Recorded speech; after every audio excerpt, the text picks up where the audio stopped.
Before time there was nothing else, a chaotic elemental void, primordial dark water. We did not exist. The only thing in existence was the only one who had always existed, the eternal living God, Yahweh.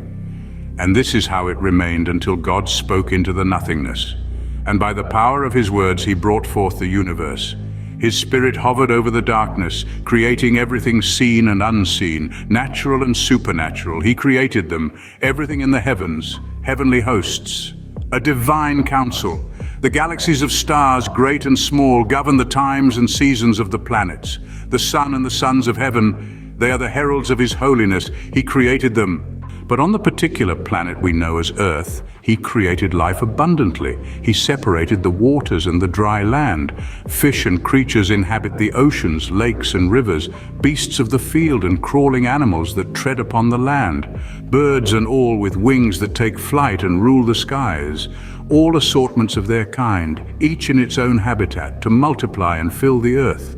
And for the purpose of sustenance and to further beautify his creation, he made an array of plants and trees that yield fruits and vegetation, seeds of the terra firma that bloom for consumption. All by the word of his mouth, he created them. And then there's us, straight out of the mud, made in the image and likeness of our Creator. We are truly unique among the rest of creature kind. For this time, instead of speaking, he breathed life into the lungs of the first man that he so carefully crafted with his own divine hands, and it quickened him.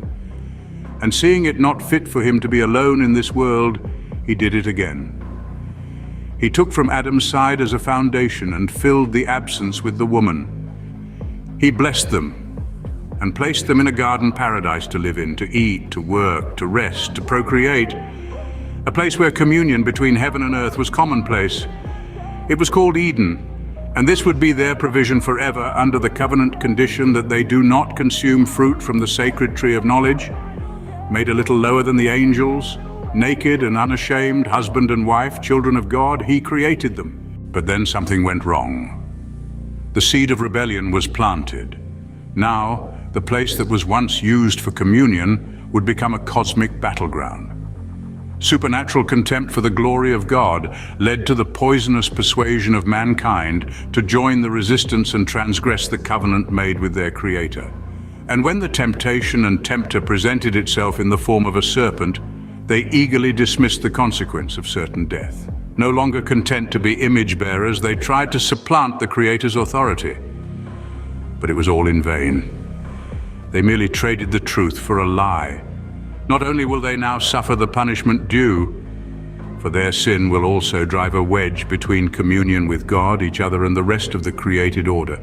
Instead of elevating their position and status, mankind fell, and their dominion and stewardship fell with them. But even amidst the death and damage, God still grants them a measure of grace. He promises to break their bondage and servitude to sin by the seed of the woman, and that too would come at a cost, at the hands of the seed of the tempter.